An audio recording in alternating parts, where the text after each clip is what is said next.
well, we are just 1 minute late, so no big deal. I think we can go ahead and kick things off and get started. So welcome everybody. My name is Andrea Hutchins. I'm a vice president at Thomas P. Miller and Associates. And so I'm very pleased to have with me today a panel to talk about opportunity zones, which, as some of you who have joined us may or may not know, is kind of an elusive topic for some folks.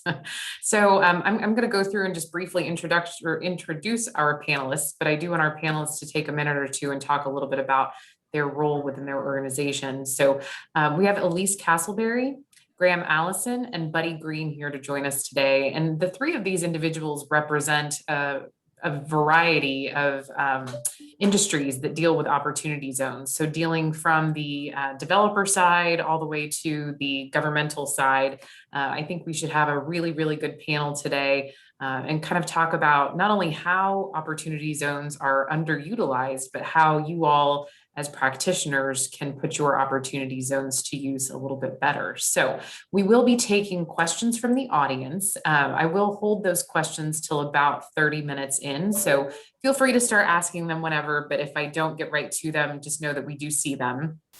I do also just want to as a little bit of housekeeping, remind everyone that this is being recorded and we will be putting this information out on YouTube. So if you miss something, you don't have to take fast and furious notes. It will be available on YouTube. So with that, Buddy, if you wouldn't mind kicking us off and just giving us a brief overview of what it is that you do, who you are, and what your role is with opportunity zones. Oh, okay. My name's Buddy Green. I'm the president of a company called Birch Street Capital Corporation that was formed in 1993.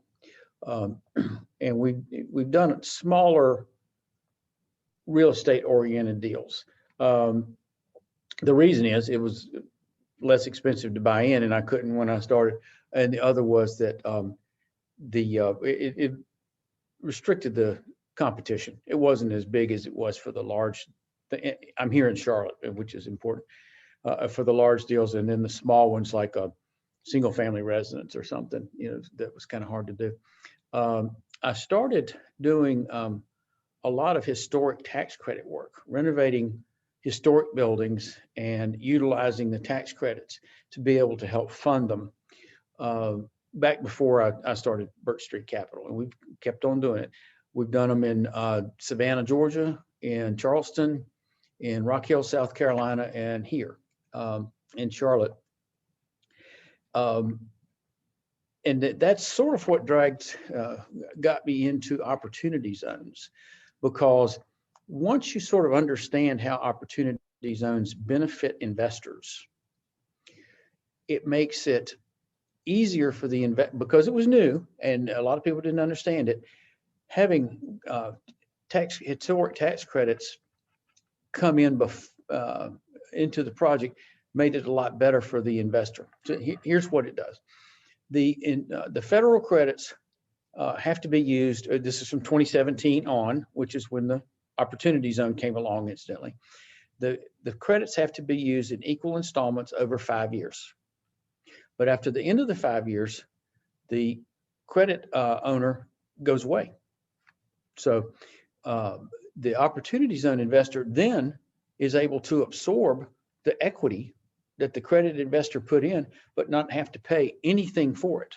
So it's literally free money that is never taxed. So we just got a little bit of an opportunity zone 101 there for Buddy's intro. So thank you. That was an extra little piece of information. So thank you, Buddy. I appreciate that. Oh, good. And it works well. And but anyway, it's been a little bit of a problem. Actually, yesterday, it's hard to imagine. Yesterday, we had a discussion on a property in Charleston where everything is historic, with an opportunity zone focused lawyer in Atlanta and a developer lawyer here, and they could not figure out how somebody got free money because they didn't understand. But then once you explain that ultimately after the 2026 taxes are paid, all of the benefits are going to become are going to go to the opportunity zone investor. It's a good program. Absolutely. That's why we're here today. So thank you. Okay. All right. So now we'll just go in alphabetical order. Elise, if you wouldn't mind giving us a little bit of an introduction to you and what it is that you do, and then how you are involved with Opportunity Zones. Be happy to. So my name is Elise Ackerman-Castleberry. I am the city manager for the city of Delta in Colorado. We're located on the western slope, about 60-ish miles from the Utah border, and in between really some of the best ski areas in all of Colorado. We're a valley community at the confluence of two of our major rivers in this area, the Gunnison River and the Uncompahgre River. City of Delta is a distressed community per the census designations that were utilized to create opportunity zones. Two of our three census tracts were designated as opportunity zones by the state of Colorado through the process that Colorado went through. We're a rural community. We're a very agricultural and natural resource-based community. 57% of our county is actually federal land with BLM and Forest Service. And so as a natural resource-based and ag-based community, we certainly have seen our busts and booms in our economies over the years, which is part of what led to our designation as an opportunity zone. My role as city manager is really to look at the economic opportunities and all of the economic tools that we have in our toolbox. And opportunity zone is a new toolbox for us to be working with. And so we as a community have been working to figure out how a rural community can take advantage of this opportunity and bring investment to our city to help further our economic development goals. Well, thank you for being here with us today. And I know that what we're going to talk about here in a little bit is kind of the difference between rural and just urban America and how the two might differ in the form of opportunity zones. So looking forward to that. All right, Graham, tell us a little bit about yourself, what it is that you do, and then how you're involved with opportunity zones. Sure, my pleasure. My name is Graham Allison. I'm the CEO and co-founder of Opportunity Zone Development Group, and we are a private economic development company that focuses on real estate projects in opportunity zones. We're also a fund manager. So we take opportunity zone capital from capital gains investors across the country and place that into real estate projects. And we've done some ESG type of investment, ESG meaning some social impact projects we are working on. We also work on Class A projects. We have an energy company, and we also work with manufacturing and some historic projects as well. So we've got a pretty wide berth of deals that we look at in general. A little bit of background about us. We came out of a real estate background in economic development. My business partner and I, my co-founder, we came together due to the change in legislation. We came together, formed two companies, came together to create Opportunity Zone Development Group before the zones were established. And we had a model where we could provide the benefits of opportunity zones to investors, but also to the local community. Our first project, we went and raised an opportunity fund, and we're constructing a 50-unit affordable housing project for ex-offenders. And so we created a joint venture with a nonprofit for a project that got stuck, and recapitalized it. And so now we're in the midst of construction now. And over a 10-year period for our opportunity fund, we anticipate that that'll help up to 500 people that were otherwise be homeless be able to get a fresh start. And so we have some social impact investors that came along with that. And we have some other projects, and we'd be happy to talk about how local communities can put that kind of thing in play. Absolutely. Well, thank you. So we do have just a couple of planned questions today, but I do just want to remind the audience that we will take audience questions here in about 30 minutes or so. And I noticed that we are already getting some. So you all may come up with better questions than I do. So I certainly, want to make sure that we give you all that opportunity. So Elise, I think we'll start off with the first question toward you. This series of webinars started because we at TPMA realized that a lot of our clients were looking for answers for pandemic recovery. So how can opportunity zones potentially be used as a tool for pandemic recovery?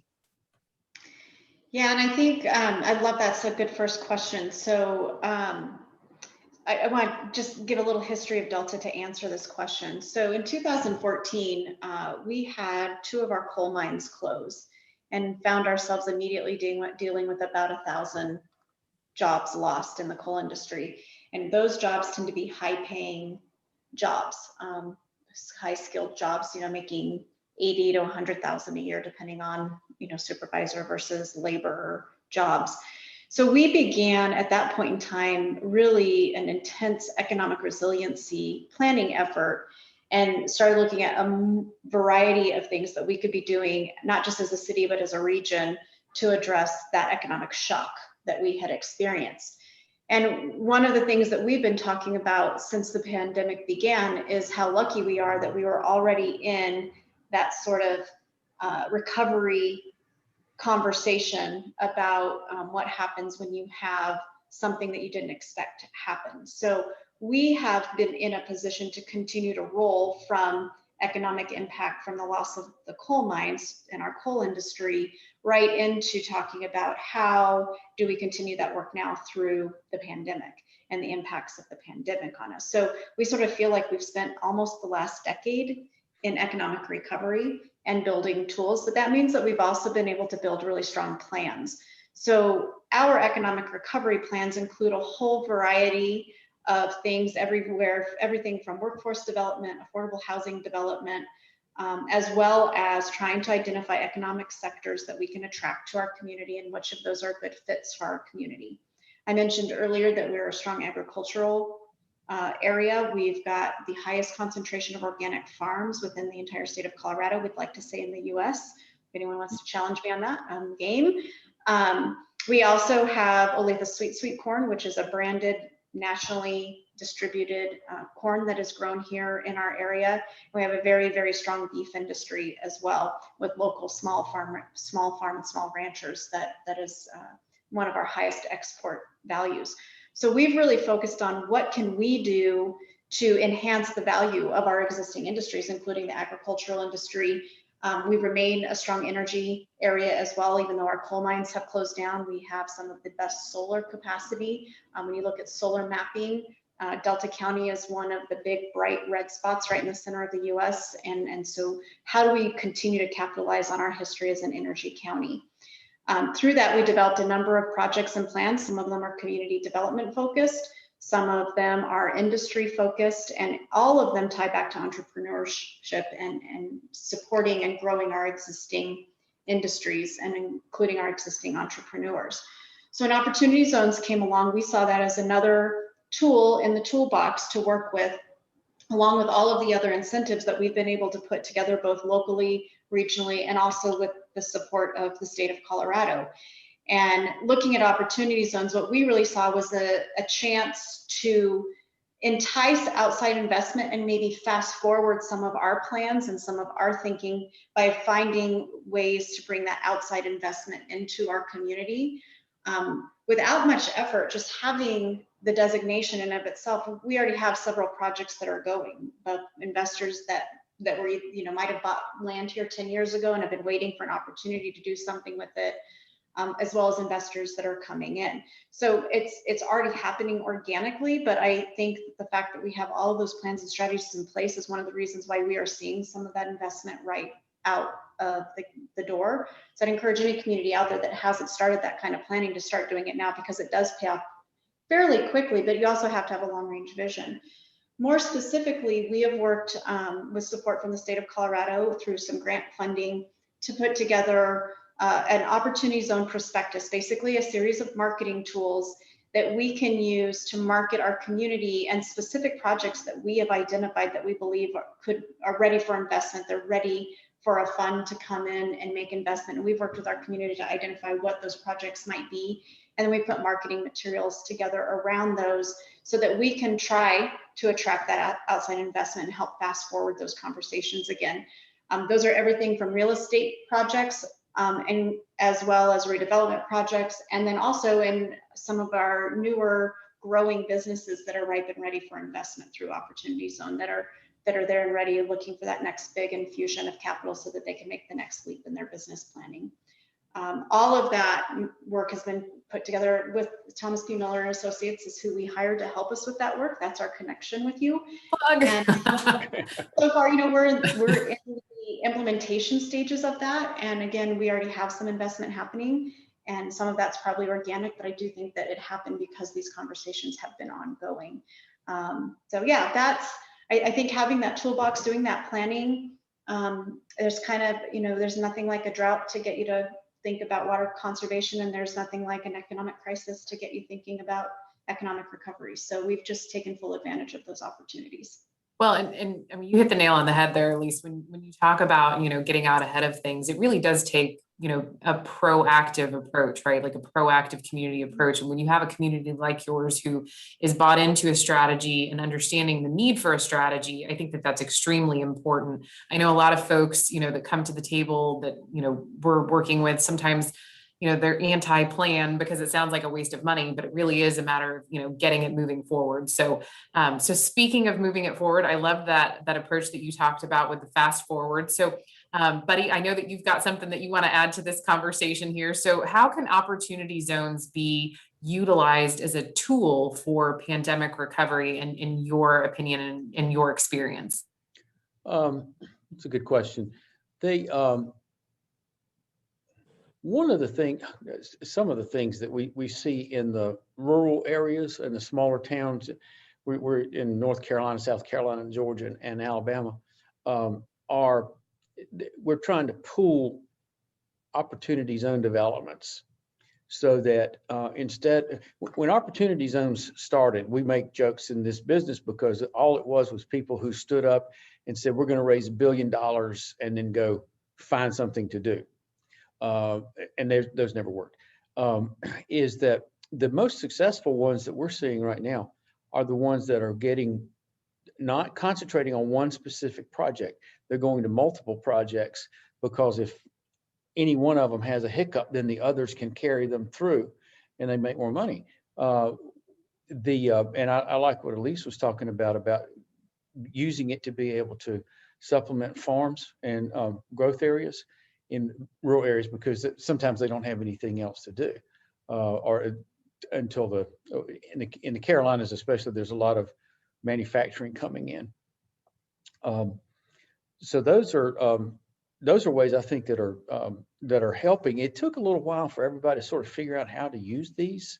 It seemed to me They're still trying for sure. Yeah, really through 18 and 19. But when people understand that, we've done some in Gastonia. Gastonia is a city next to Charlotte, has a lot of opportunity zone area that they picked up, but there was an awful lot of good manufacturing over there. And you could expand that dramatically. But it took a long time for people to actually understand how it worked. And unfortunately, it's not a joke. It is probably the most difficult thing is people who have not been involved with opportunity zones trying to explain it to them, because it looks like somebody is trying to sell them a magic answer, that, what do you mean I get all this, with no taxes? And that's a tough way to do it. But the smaller towns are getting in our area are getting the manufacturing, but they also are relied on to, we've seen a couple of them in South Carolina in pecans and peaches, because those are big markets, and so they've expanded into that. But the most productive ones that I've seen, and I'd like to hear Graham about it, are the ones that do more than one project in a fund, because they sort of back each other up. So. That's a great point. And, I think you guys have hit on a few things. Most of the time, it's the struggling industries and the struggling communities, those that don't always have the traditional resources, I think, that find these unique tools and really take full advantage of them. And so we'll talk a little bit more about small towns and rural areas here in just a minute. So I don't want to give anything away, but Graham, what are your thoughts about opportunity zones as a tool for pandemic recovery? Sure. So one thing that's been helpful as being in the construction industry as a developer is that we're an essential business. And so we were able to operate and construct projects throughout the pandemic. So typically on a real estate deal, roughly half of our budget would be labor. So when I think about that with investing in the projects we're working on now, we saved about 45 to 47 jobs for folks that are essential, that would most likely not be working had they not been in that essential industry with an opportunity fund that we're utilizing to deploy into a community. And so if we could perhaps even call it 50, because our small crew, was also employed because of the opportunity zones. But we were able to deploy capital that was raised in the marketplace to save jobs, and that was important throughout. To talk about how it can be used going forward from an economic development standpoint. So we're discussing a manufacturing expansion in Western Ohio currently as an opportunity zone project. So our plan and our discussions are to bring capital and some local capital, because even in small towns, there are folks that are participating in this increase in the Dow to 32 and the NASDAQ to 13, right? There are local investors who have wealth that could invest in Main Street versus Wall Street. They pull some of these capital gains out, which is why opportunity zones were developed. And so we're looking now to take the capital for this manufacturer that they would normally use their equity. It's about a $10 million expansion. They normally put about $2 million themselves. But in this case, we're going to acquire our opportunity zone capital through our fund and use that to expand their business. We're going to clean up a brownfield next door and expand their business by half. Or actually by double. They're going to be moving to 250,000 square feet. And at least to your point, we're going to put solar on the roof of their facility. So we're going to have a manufacturer in Ohio with gray skies that can afford to put solar on. I'd like to see what we can do out in Colorado. That'd be interesting. I love it. I love it. Okay. Well, so everybody so far has mentioned small towns. And so, as you all know, working with TPMA, that is kind of an area that we do focus and do a lot of work on is not only small towns, but also rural America. A lot of larger urban areas and metropolitan areas, they have utilizing opportunity zones down. There's not an area that they're not fully utilizing in most big cities. Excuse me, if you were giving advice to a small community that has opportunity zones, but doesn't quite know how to use them, what are you seeing out there as a best practice? What could a small town anywhere in the United States do to take advantage of opportunity zones if they're not currently already? So I started with Elise last time. Graham, I'll start with you. Sure. This is a very good question. So we've had an opportunity to participate in some governmental sponsored discussions around opportunity zones. And part of what the challenge is when creating a prospectus, and we encourage cities to do that, is that often the structure that is presented is not something that will be compliant for the investor to obtain the benefits. So it's very important to understand going in creating your prospectus what that would have to look like so that investors can come in and gain those. One thing we've had some discussions with some communities is working with the Community Improvement Corporation to create their own funds and to get local investors to come in and then to sponsor projects and then attract additional outside qualified opportunity funds from across the country into those areas. Buddy alluded to the fact there was many people had these high ceilings about the dollars they were going to raise and then deploy. When you have a group of projects that are eligible in the right kind of market, I think you can make a presentation locally to show people that it's a good place to put their money. Just a little heuristic and little metric for the folks online. Typically, and Buddy can probably corroborate this, what we see in a real estate deal is that opportunity zones add about 1/3 to 40% in economic benefit for investors. Now that can really start to level the playing field for rural America if it's structured correctly. And then of course, matching any economic development incentives along with that. That's also an important piece to put a deal together. Well, and that's a really good segue into what I think Buddy really appreciates talking about, which is the bundling. So I will go ahead and kick that over to you, Buddy, for your thoughts and input on best practices for small towns. I think he's right. Small town,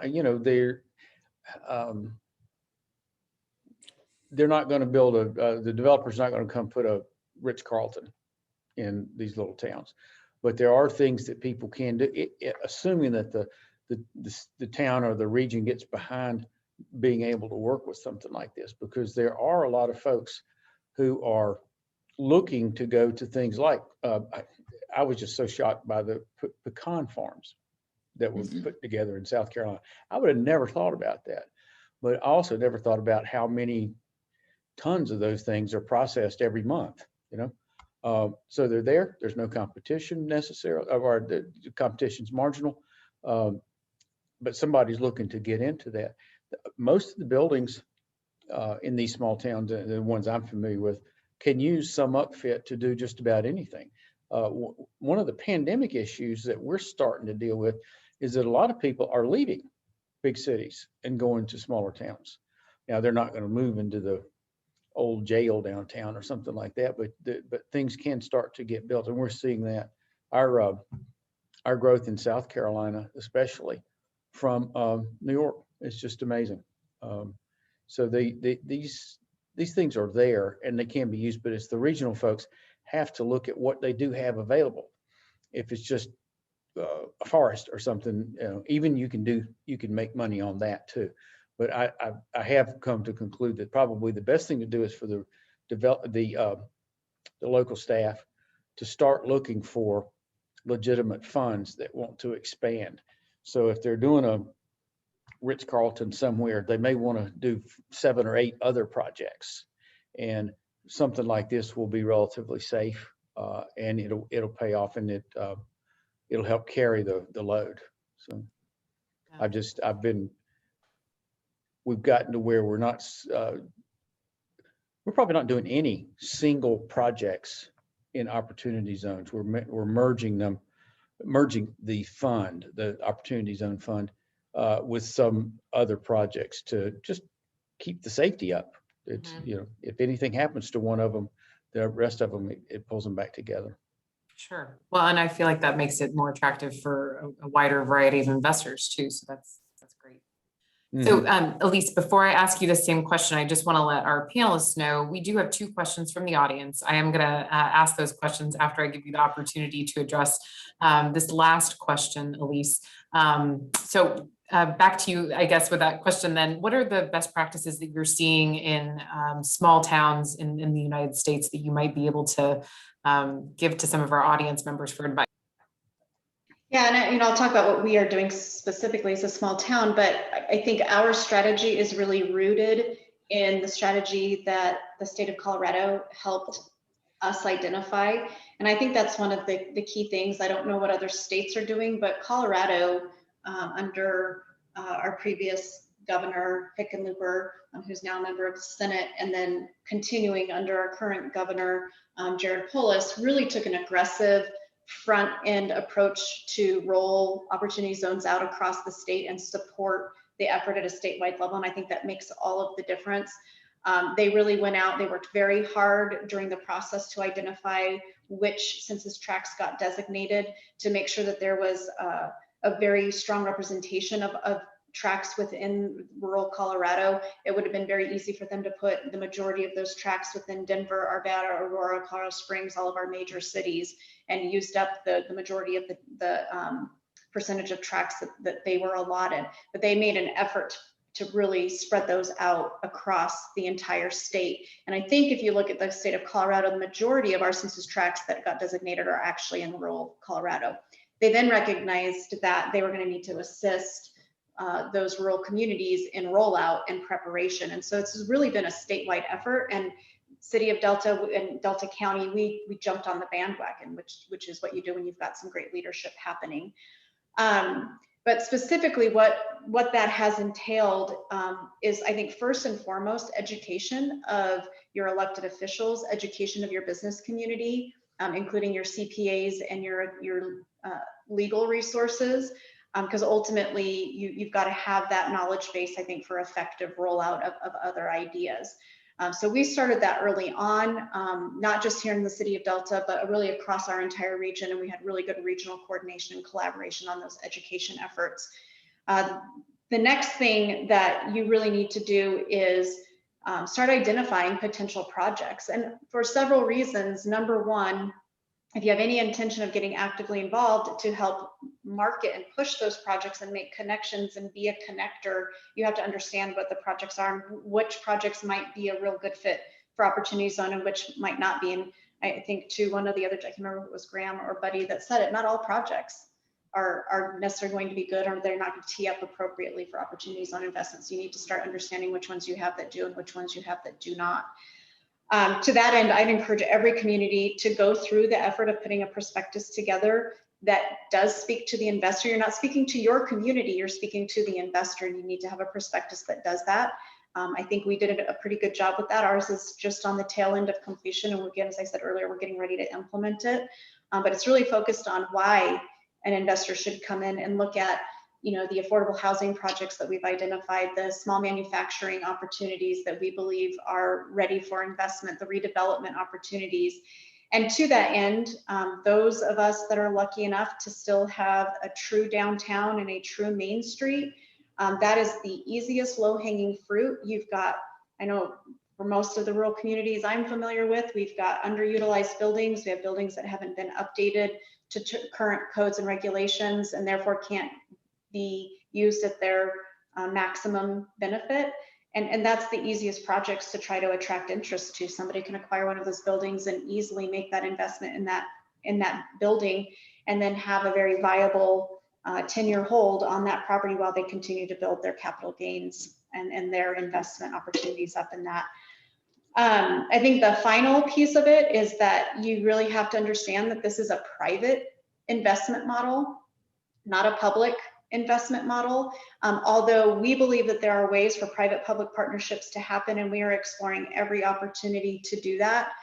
We do have a local development corporation that is working to establish a local fund, and it will be a private-public partnership to establish the fund itself. And then the hope and goal is that we can use that fund locally to both spur outside investment, but also to drive it to those specific projects that we identified. And that can include everything from public infrastructure investment all the way through, you know, again, as I mentioned earlier, private businesses that are out there as well.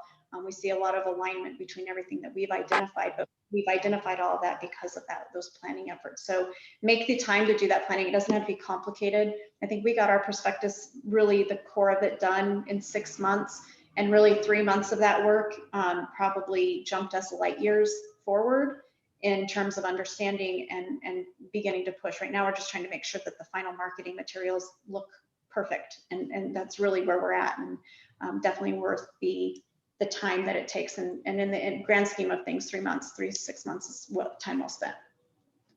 I feel like you made so many good points there that it's worth a little bit of a recap. You know, Elise, you all really are, you know, doing things spot on, and you are obviously taking a lot of the recommendations that Buddy and Graham have given as well and putting them into practice. But starting off with education to the elected officials and the public, obviously also the accountants and the people who, you know, are going to be involved in this is absolutely key. So thank you for pointing that out. And then I know everybody has hammered home really the fact that, you know, there needs to be a bundling of opportunities together. You know, whether that be the creation of a local fund or different incentives, public-private partnerships, all of those different things. So thank you for pointing some of those out. Those are excellent, excellent points. Okay, so I had mentioned that we're going to go briefly to some questions. So Mike from Centerville, Iowa, by the way, you all three don't have to answer these questions. We will start getting over on time if we do that, but feel free to answer what you want. Mike from Centerville, Iowa asked, our strategy has been to play matchmaker between opportunity zone funds that already exist and local projects. So far, we have had no return phone calls from the funds we have reached out to, and then he put in parentheses over 10. Is our strategy an error, or have we just not found the right fund to connect with? Does anybody want to speak to that? Sure. I think playing matchmaker, just finding the right type, it really would depend on what verticals, what industry verticals are you looking to develop? Is it affordable housing? Is it an energy project? Is it agriculture? Many of the funds that will have different focus, you know, will have a different focus. Some are more real estate focused, some are more tech focused. And so just finding the right match.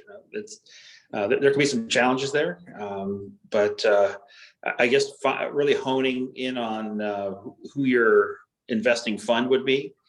And then really locally, finding investors locally could be a very good opportunity to leverage those to go after these other funds to come in, to say, we've got $1 million locally, we need another 3. That may give you an opportunity to bring in the amount of capital to complete something of that nature. Excellent, thank you. Okay, so if nobody else has anything. Yeah, I just want to share, I think this is, I'm going to totally cheer Colorado on. I think we're really creative in how and what we think about. So, and I think this concept aligns with what we're doing on the business development side of things across the state as well. We had 2 years ago, so right as all of the Opportunity Zone activity was really getting going, the state of Colorado, in partnership with some of our regional economic development groups, hosted a Opportunity Zone challenge. And they invited all of the known funds in the state to the table, and then they did an application process for projects and businesses that were looking for Opportunity Zone investment, and basically created a one-day panel where the opportunity funds introduced themselves and who they were, what their motivation was, what they were looking to invest in, and then those projects presented themselves and it gave each other an introduction to one another. And then through that, the idea was that there's a winner sort of the project selected, and the idea was that the state and the other economic development groups would help sort of facilitate that conversation between that business or that property and those potential funds. But more importantly, it got everybody talking to one another. There are funds, I'm sure, across every state where Opportunity Zone exists. There are there's national funds that are investing everywhere, but there's also very localized special funds that are really there for community impact first and foremost. So that's one strategy of finding who is interested in the type of projects that you're trying to propose. And that did take, again, a statewide and a regional effort to make happen. But I know a lot of good things came out of it, and we're hoping to do something similar to that again here really soon. That's great, thank you. And Mike from Centerville, also, one of the things that I think that you might want to consider is we've talked a little bit about combining funds and combining, potential public-private partnerships, other types of incentives. I think it would also be helpful to know a little bit more about your marketing strategy and who you're marketing to. So I know at TPMA, we would be happy to follow up with you and maybe war game some additional options for you. So Grace Heffernan is asking, despite the fact that there is a private investment model, are there ways to ensure that Opportunity Zone investments have adequate public benefits? Have you had success in finding investors who have shared values with your communities? Anybody have any thoughts on there? I know, Graham, you're doing some work right now with people who are doing some reentry and things like that. How did that come about? Yeah, I would say this is a social impact investment that we created, the first one that we did with that nonprofit. It definitely came into the thought process for our investors. The first investor, he had a successful career as an IT gentleman. He sold his business and he wanted to give back. So I think that was pretty important. And so this gave an opportunity. And the others were local here to the Columbus market. We are joining others in investment in this area. It had to be a special area because these are ex-offenders and there's certain places for that. Sure. But giving some folks a fresh start. So I would say, yes, there's definitely that discussion. I'd like to see this, frankly, honestly, in the real estate world. But there is a bit of a difference between the real estate and the ESG. Really tends to look at it a little bit more like the cherry on top versus the driving force. And so we're trying to find more socially conscious investors that want to look into affordable housing and historic tax credit type deals, for example. But sometimes we'd like to see more of that sentiment, I guess is what I'm saying. Absolutely.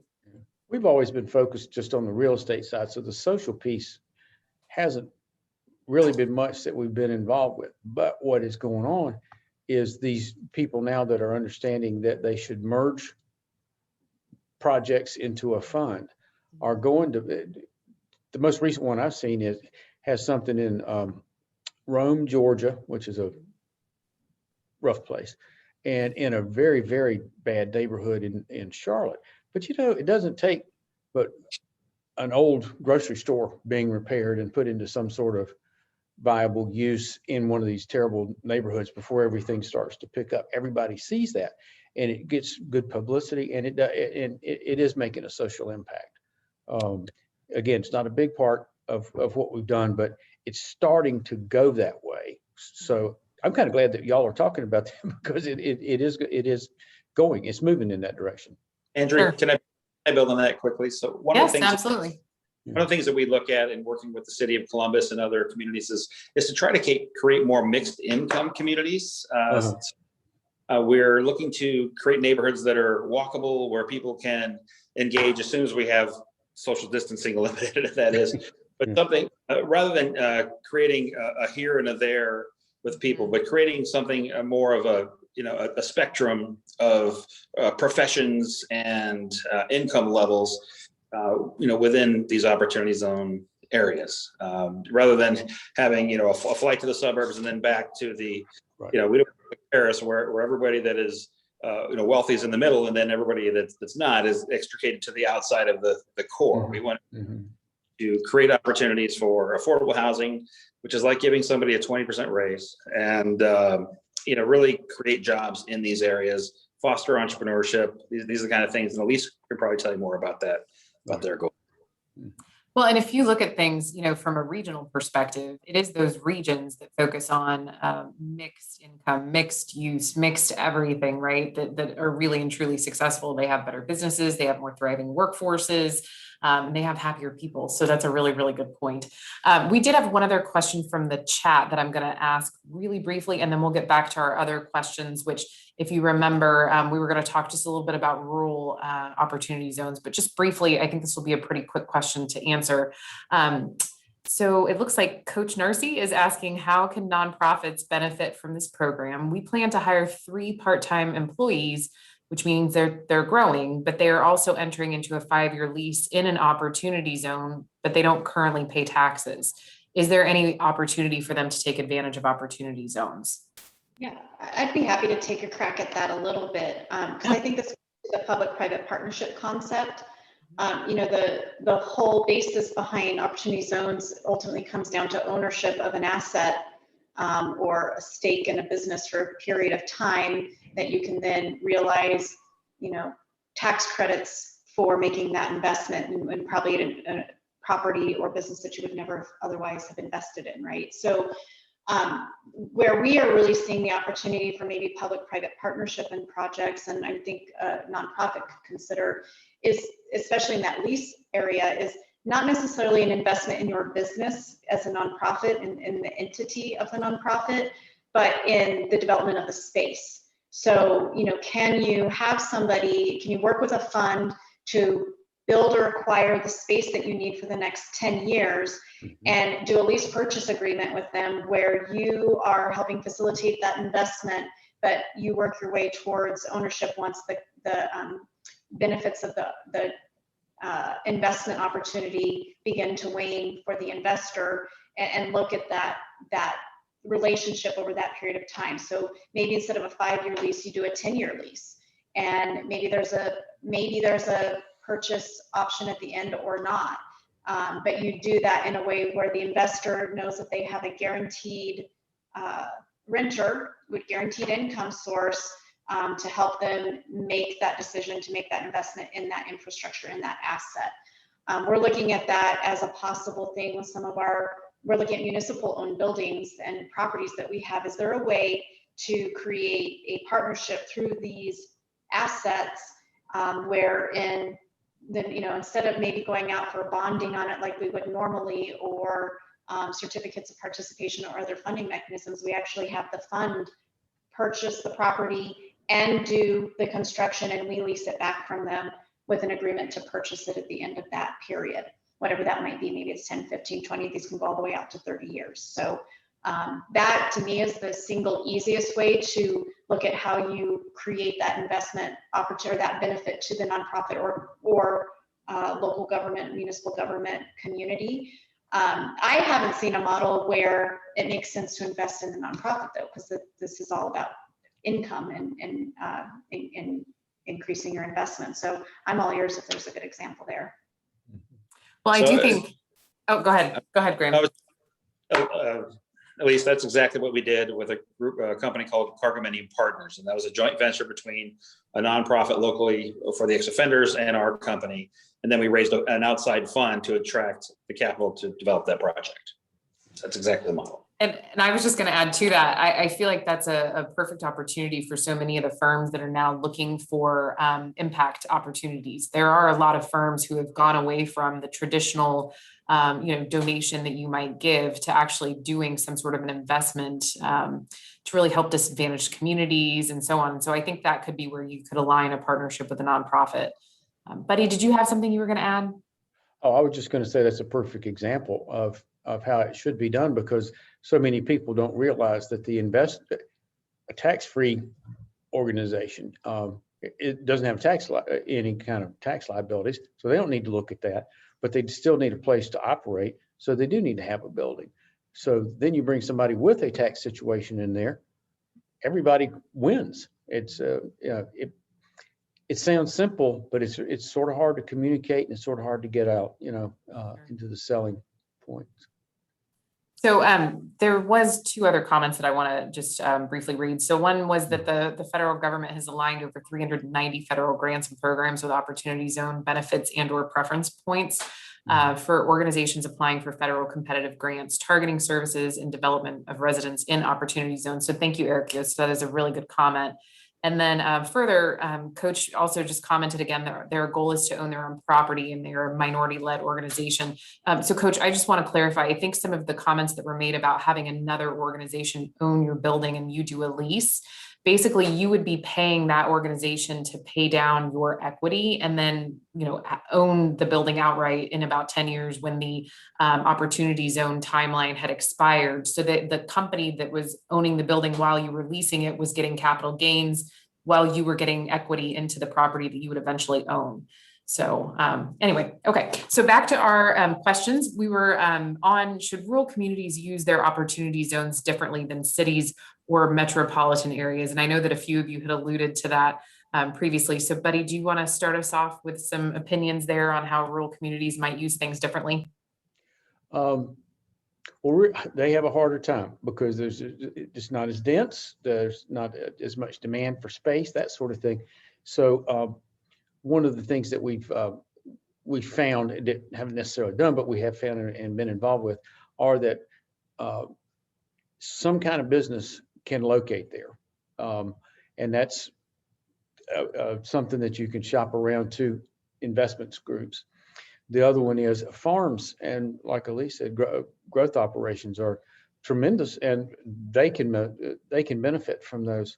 I think that this is not a political statement, but I think that it is really viable and good to go ahead and consider that most investors are planning on 1031 exchanges to go away possibly this year, and capital gains taxes to increase.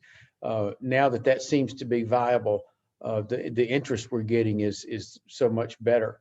So again, you're not going to be able to get a sweet deal on a Ritz-Carlton somewhere, but you can get a good deal on a farm that's actually structured correctly, or even mobile. We have a lot of mobile homes in this area of the world, and putting those parks in areas where these manufacturing companies are coming is a good place to be. So, and the 10 years works out well in something like that. Absolutely.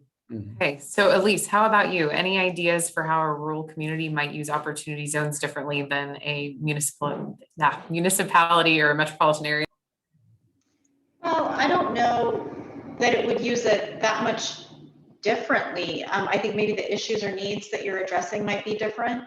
I look at the areas that are designated within our urban areas, and they, tend to be inner city blighted areas that definitely have a different set of issues and needs than perhaps what we're dealing with in a more rural community.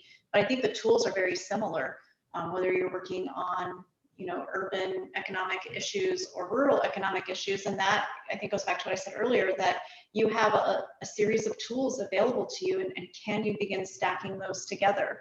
So, different areas have different tools. And so how do you add this into your list of things to work on? I think the idea of community leaders working together to identify and understand their projects, whether you're in a rural area or a more urban area, it is the same process, the same process of prioritizing, understanding, studying, marketing. All of that to me seems very similar, but the tools that you have at your disposal may be a little bit different. So for example, in rural Colorado, we have, and this is a statewide incentive, we have an enterprise zone process where somebody can make an investment in an enterprise zone or an enterprise designated project and get a state income credit for that, for example. That's available only in our rural areas as a potential add-on incentive to stack together with these types of projects, but urban areas have tools that we don't have as well. So yeah, I just think that the conversation and processes are probably fairly similar. The issues might be different. Absolutely. Interesting. If I could chime in just a bit. So we work here in the Columbus, Ohio market, and Ohio is a bit of a microcosm of the United States because it has Appalachia and has 9 major urban areas. Columbus is a burgeoning market and gaining people every day. So we're looking at a project here, and the returns for the investors in Columbus are 4 to 5 times what the expectation is for the returns in Appalachia. And they're both worthy projects and can make some sense. But the difference between perhaps getting 5 or 6 or 7% in Appalachia and adding some benefits versus 17, 18, 19, 20, 25 in an urban center, there's a challenge to that. That's why I believe that having good knowledge and of the structure and planning on the front end and with that perspective, so that everybody goes in eyes wide open, it's important.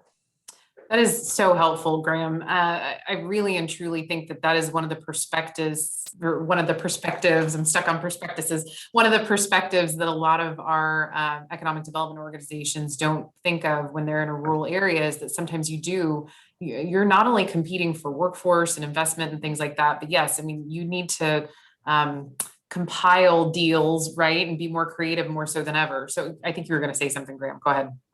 Yeah, one thing that's interesting for Elise and others is once you create or fund or have one, it can be rolled multiple times throughout a 10-year period or even longer. So it's not a one-time shot with your opportunity fund once it's created. As long as it's structured correctly, the same initial tranche of capital or bunch of capital can be used multiple times. So it really can be a catalyst to move into several areas. We're talking with a community in Western Ohio. An individual owns about 200 homes. I talked to the city calls him a slumlord, but it was interesting that the individual called me and said, hey, I'm 85, I've got 200 homes. What do I do with these? And the city is now looking to create a partnership with him. And whereas before they didn't have a very good relationship, but now we're both looking to use opportunity zones to solve a problem, which is to create new housing stock and to eliminate blight. So it's really, you can come around the table in the rural areas around this for sure. Absolutely. Those are great examples, Graham. Thank you. Well, so we are coming up on time. If there are any additional questions from the audience, please go ahead and throw one in. We'll see if we can fit this in. But I think I'd like to give our panelists about 5 minutes each, just to provide any wrap up closing comments that you might have. If you had any aha moments, from a comment that a fellow panelist made, or just some, I guess, words of wisdom that you might want to give to some of our attendees. Buddy, I think we will start off with you. What kind of closing comments or thoughts do you have for the audience? Well, this was really good. We didn't, want everybody to know we didn't prep or talk about it before. So some of the things that Elise and Graham said were really interesting because we're from different worlds, different sections of the country.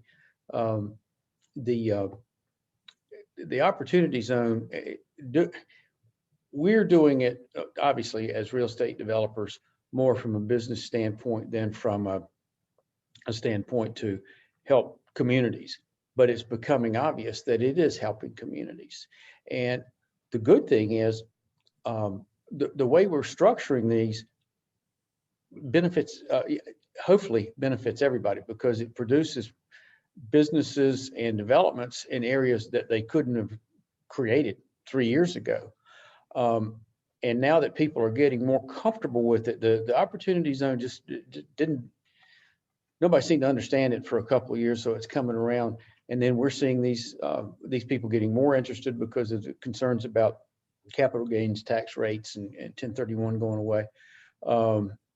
So it's, I think it's gonna, I am convinced it is growing a lot better. Plus, now that we're established that having soliciting groups that have more than one project in a zone, in an opportunity zone fund is really productive, because then they can start benefiting by having a little more volume to go forward.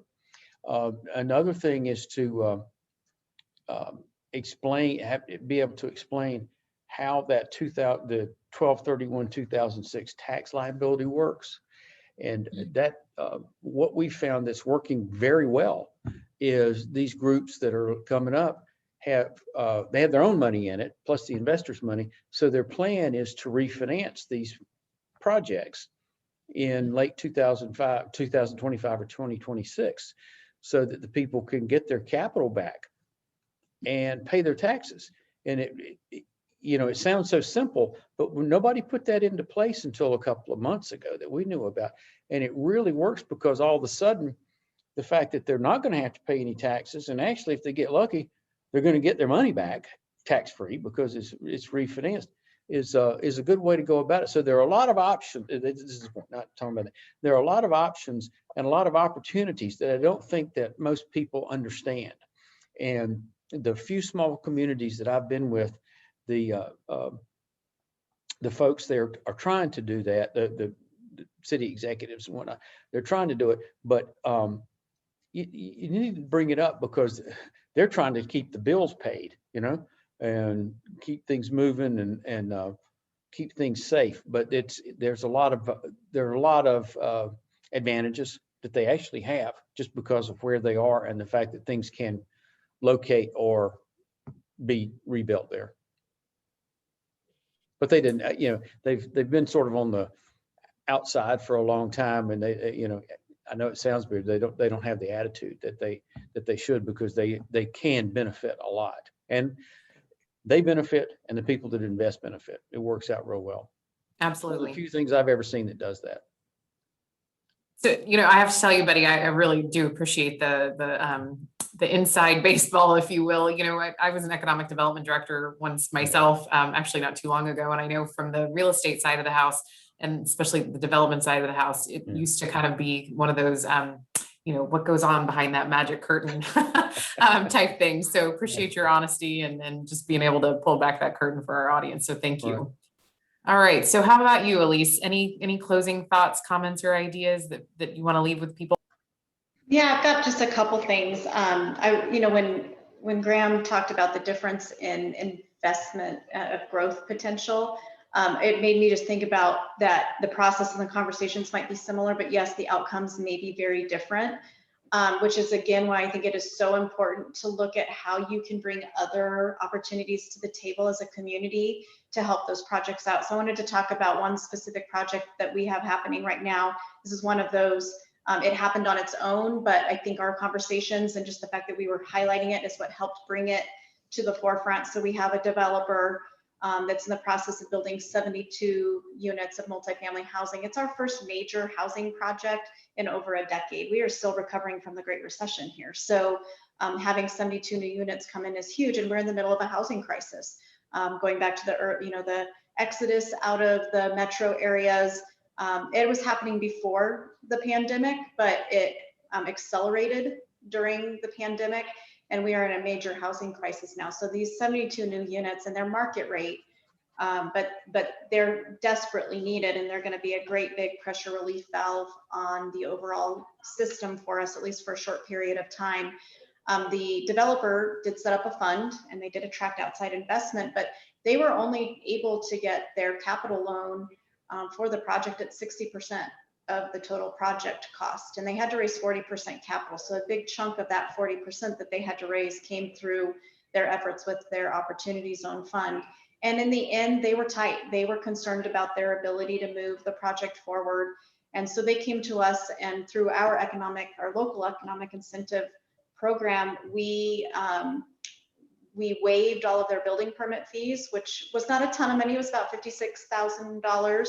And we also rebated 50% of their use tax to them, which was another 80,000. So I think all in all, we put about $130,000 back to them.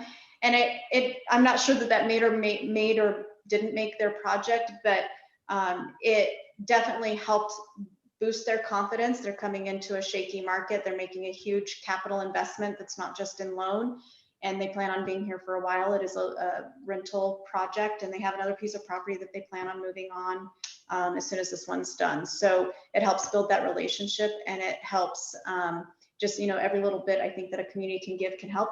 We have to balance that as well, for cost of services. So there's a balancing act there to be played, but you should be always trying to play that and find that sweet spot with every project that comes through the door. The last thing I wanted to just mention is the diversity of the projects that we are working on, because I think that's important as well. I think if you get narrowly too focused on one thing, I think we all want that one great big win, and it's low-hanging fruit is good too. So we have everything from downtown redevelopment in our prospectus, identifying some of our key historic, beautiful buildings that are underutilized, that are ready for reinvestment. We have a 200-acre piece of property that the county owns that we believe would be an excellent industrial park for light industry, not necessarily for heavy industry, but for light industry. We also have about 200 acres right in the center of downtown along the river. We call it the Riverfront Project. That used to be a sawmill. So somebody mentioned brownfields redevelopment earlier. That has just been acquired by a developer who has just set up an opportunity fund. So that is one that we're hoping to be able to partner with them in that public-private partnership to address the infrastructure needs within that project. We also have two businesses that we've identified that we are super excited about. They are just on the cusp of major growth and major opportunities. One of those is called the Delta Climate and Brick Company. They are taking methane that is escaping from our coal mines, capturing it, and using that to fire a plant that then is taking silt out of one of our reservoirs, and they're making bricks and tiles and pavers and all kinds of neat things out of it. And they're ready for that next growth and expansion. And the other is our Delta Elevator. It's our grain elevator. They have been working with all of our farmers and around the whole region to really expand and grow the offering, using as much locally produced grains and feed sources as they can, and have really been moving they're part of the movement to help move our farmers out of the GMO industry and get into the non-GMO provision of feed for not just the gentleman farmers that live here, but also our larger scale facilities as well, and also right on the verge of great growth. So those are just some of the things that we're working on, and just give everybody a sense of the kind of opportunities you might not even know are out there that you need to be thinking about. You guys have just a few irons in the fire, right? Like, so, that is one of my favorite things about doing these webinars is you really have the opportunity to look at folks from all over the country right now. I don't know how much of this digital meeting will continue. I'm hoping some of it will, because I feel like this is such a great opportunity for communities to hear about, a community, Delta, Colorado, that, people from South Carolina may not have even known existed, and then they can potentially get some good ideas like this from you. So thank you for sharing all of those, Elise. Those are great. And then there is just one other thing that you mentioned that, I don't know, maybe Graham can speak to better than I can. I had always found that my economic development projects appreciated any type of community investment, whether it's $50,000, $30,000, not necessarily because the project would be, made or not based on that small incentive, but more so that it actually did help with their financing and their ability to secure financing when they were able to say, hey, look, the community is so invested in this project that they are willing to give us an incentive. So I often found that, that community buy-in was also important for them to be able to get financing. So Graham, I don't know if you want to tell me I'm wrong, but, but anyway, so.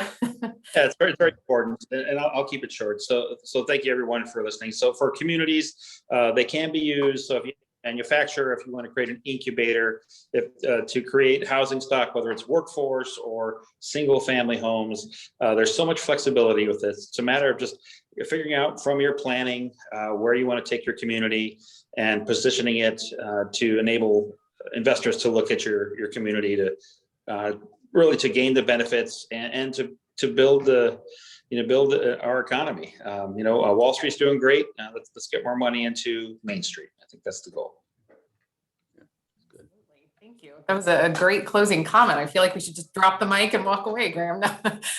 No, so I do just want to thank all of you for joining us today and talking a little bit about opportunity zones. I know for a lot of folks, it really is kind of an elusive, still very new tool for people. So I do want to encourage our members of the audience that if any of you all did have questions that maybe weren't able to answer or ask today, that you reach out to us. I'm sure that any member of our panel would be more than willing to respond to those questions. So thank you so much, Buddy and Elise and Graham, for joining us today and sharing your incredibly unique perspectives on opportunity zones. Appreciate your time.